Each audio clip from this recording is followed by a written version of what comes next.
The Masque of the Red Death by Edgar Allan Poe.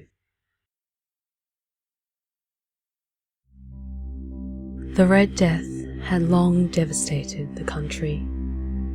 No pestilence had ever been so fatal or so hideous. Blood was its avatar and its seal, the redness and the horror of blood. There were sharp pains and sudden dizziness, and then profuse bleeding at the pores, with dissolution. The scarlet stains upon the body, and especially upon the face of the victim, were the pest ban which shut him out from the aid and from the sympathy of his fellow men. And the whole seizure, progress and termination of the disease, were the incidents of half an hour. But the Prince Prospero was happy and dauntless and sagacious. When his dominions were half depopulated, he summoned to his presence 1,000 hale and light-hearted friends from among the knights and dames of his court, and with these retired to the deep seclusion of one of his castleted abbeys. This was an extensive and magnificent structure, the creation of the prince's own eccentric yet august taste. A strong and lofty wall girdled it in. This wall had gates of iron. The courtiers, having entered, brought furnaces and massy hammers and welded the bolts. They resolved to leave means neither of ingress or egress to the sudden impulses of despair or of frenzy from within. The abbey was amply provisioned. With such precautions the courtiers might bid defiance to contagion. The external world could take care of itself. In the meantime, it was folly to grieve, or to think. The prince had provided all the appliances of pleasure. There were buffoons, there were improvisatori, there were ballet dancers, there were musicians, there was beauty, there was wine. All these and security were within. Without was the Red Death. It was towards the close of the 5th or 6th month of his seclusion, and while the pestilence raged most furiously abroad, that the Prince Prospero entertained his 1,000 friends at a masked ball of the most unusual magnificence. It was a voluptuous scene, that masquerade. But first, let me tell you of the rooms in which it was held. There were 7, an imperial suite. In many palaces, however, such suites form a long and straight vista, while the folding doors slide back nearly to the walls on either hand, so that the view of the whole extent is scarcely impeded. Here the case was very different, as might have been expected from the Duke's love of the bizarre. The apartments were so irregularly disposed that the vision embraced but little more than one at a time. There was a sharp turn at every 20 or 30 yards. At each end turn a novel effect. To the right and left, in the middle of each wall, a tall and narrow Gothic window looked out upon the closed corridor which perused the windings of the suite. These windows were of stained glass, whose colour varied in accordance with the prevailing hue of the decorations of the chamber into which it opened. That at the eastern extremity was hung, for example, in blue, and vividly blue were its windows. The second chamber was purple in its ornaments and tapestries, and here the panes were purple. The third was green throughout, and so were the casements. The fourth was furnished and lightened with orange. The fifth was white, the sixth was violet. The 7th apartment was closely shrouded in black velvet tapestries that hung all over the ceiling and down the walls, falling in heavy folds upon a carpet of the same material and hue. But in this chamber only, the colour of the windows failed to correspond with the decorations. The panes here were scarlet, a deep blood colour. Now in no one of the 7 apartments were there any lamp or candelabrum, amid the provision of golden ornaments that lay scattered to and fro or dependent from the roof. There was no light of any kind emanating from lamp or candle within the suite of chambers, but in the corridors that followed the suite, There stood, opposite to each window, a heavy tripod, bearing a brazier of fire that protected its rays through the tinted glass, and so glaringly illuminated the room. And thus were produced a multitude of gaudy and fantastic appearances. But in the western or black chamber, the effect of the firelight that streamed upon the dark hangings through the blood-tinted panes was ghastly in the extreme, and produced so wild a look upon the countenance of those who entered, that there were few of the company bold enough to set foot within its precincts at all. It was in this apartment also that there stood against the western wall a gigantic clock of ebony. Its pendulum swung to and fro with a dull, heavy, monotonous clang. And when the minute hand made the circuit of the face, and the hour was to be stricken, there came from the brazen lungs of the clock a sound which was clear and loud, deep and exceedingly musical, but of so peculiar a note and emphasis that, at each lapse of an hour, the musicians of the orchestra were constrained to pause, momentarily in their performance, to hearken to the sound, and thus the waltzes perforce ceased their evolutions, and there was a brief disconcert of the whole gay company, and, while the chimes of the clock yet rang, it was observed that the giddiest grew pale, and the more aged and sedate passed their hands over their brows as if in confused reverie or meditation. But when the echoes had fully ceased, a light laughter at once pervaded the assembly. The musicians looked at each other and smiled as if at their own nervousness and folly, and made whispered vows, each to each other, that the next chiming of the clock would produce in them no similar emotion. And then, after the lapse of 60 minutes, which embraced 3,600 seconds of the time that flies, there came yet another chiming of the clock, and then were the same discontent and tremulousness and meditation as before. But, in spite of these things, it was a gay and magnificent revel. The tastes of the Duke were peculiar. He had a fine eye for colours and effects. He disregarded the decora of mere fashion. His plans were bold and fiery, and his conceptions glowed with barbaric lustre. There are some who would have thought him mad. His followers felt that he was not. It was necessary to hear and see and touch him to make sure he was not. He had directed, in great part, the movable embellishments of the 7 chambers, upon occasion of this great fete, and it was his own guiding taste that had given character to the masqueraders. But sure they were grotesque.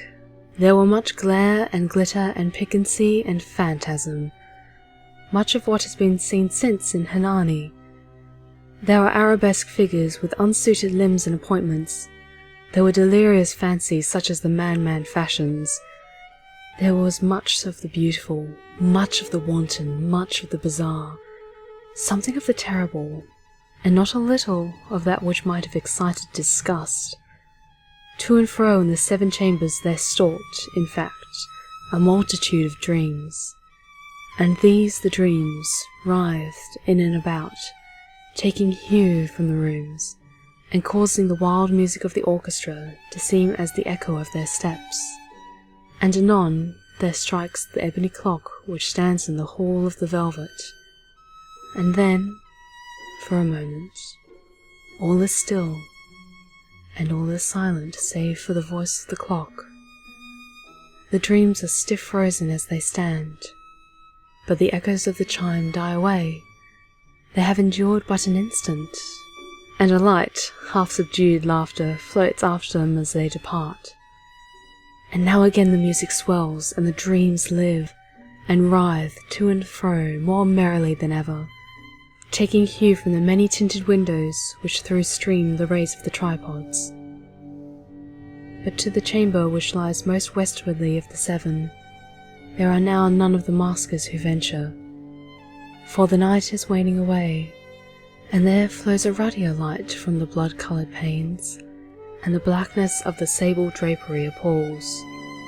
And to him whose foot falls upon the sable carpet, there comes from the near clock of ebony a muffled peal more solemnly empathetic than any which reaches their ears who indulge in the more remote gaieties of the other apartments. But these other apartments were densely crowded, and in them beat feverishly the heart of life, and the revel went wellingly on, until at length there commenced the sound of midnight upon the clock, and then the music ceased, as I have told, and the evolutions of the waltzes were quietened, and there was an uneasy cessation of all things as before.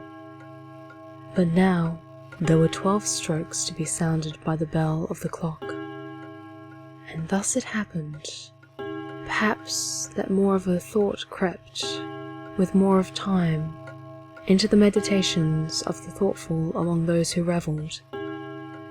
And thus too it happened, perhaps, that before the last echoes of the last chime had utterly sunk into silence, there were many individuals in the crowd who found leisure to become aware of the presence of a masked figure which had arrested the attention of no single individual before. And the rumour of this new presence having itself spread whisperingly about, there arose at length from the whole company a buzz or murmur expressive of disapprobation and surprise. Then, finally, of terror, of horror and disgust. In an assembly of phantasms such as I have painted, it may well be supposed that no ordinary appearance could have excited such sensation. In truth, the masquerade license of the night was nearly unlimited, but the figure in question had out-Heroded Herod, and gone beyond the bounds of even the prince's indefinite decorum. There are chords in the hearts of the most reckless which cannot be touched without emotion, even with the utterly lost, to whom life and death are equally jests. There are matters of which no jest can be made. The whole company, indeed, seemed now deeply to feel that in the costume and bearing of the stranger, neither wit nor propriety existed. The figure was tall and gaunt, and shrouded from head to foot in the habiliments of the grave. The mask which concealed the visage was made so nearly to resemble the countenance of a stiffened corpse that the closest scrutiny must have had difficulty in detecting the cheat. And yet all this night have been endured, if not approved, by the mad revellers about. But the murmur had gone so far as to exhume the type of the Red Death, whose vesture was dabbled in blood, and his broad brow, with all the features of the face, was besprinkled with the scarlet horror. When the eyes of Prince Prospero fell upon this spectral image, which with a slow, solemn movement, as if more fully to sustain its role, stalked to and fro amongst the waltzers, he seemed to be convulsed in the first moment with a strong shudder either of terror or distaste, but in the next his brow reddened with rage. "Who dares?" he demanded hoarsely of the courtiers who stood near him. Who dares insult us with this blasphemous mockery? Seize him and unmask him, that we may know whom we have to hang at sunrise from the battlements." It was in the eastern or blue chamber in which stood the Prince Prospero as he uttered these words. They rang throughout the 7 rooms loudly and clearly, for the prince was a bold and robust man, and the music had become hushed at the waving of his hand. He was in the blue room where stood the prince, with a group of pale courtiers by his side.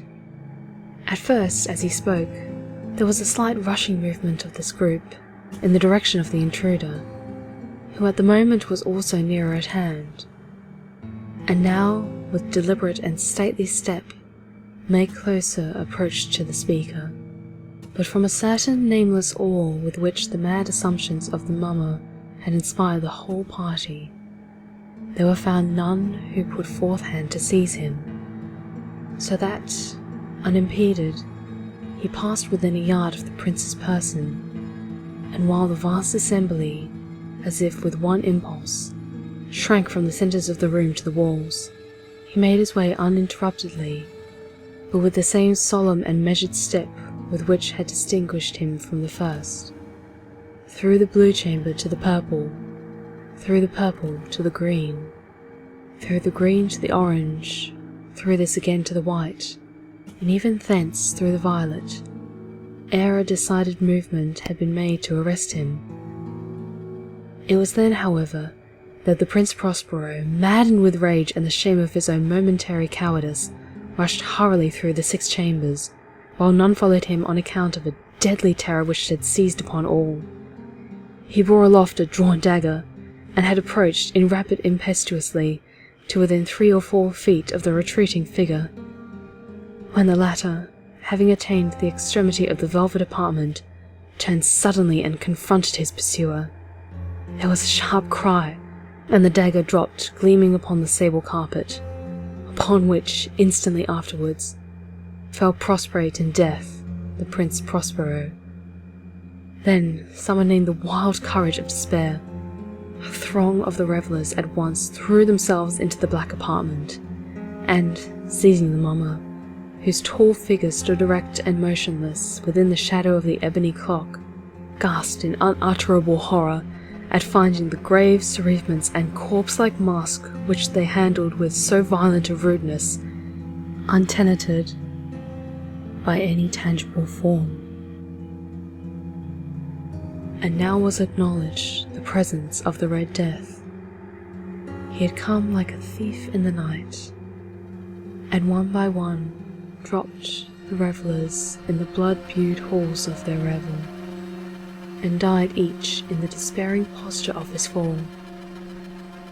And the life of the ebony clock went out with that of the last of the gay, and the flames of the tripods expired, and darkness and decay and the Red Death held illimitable dominion over all.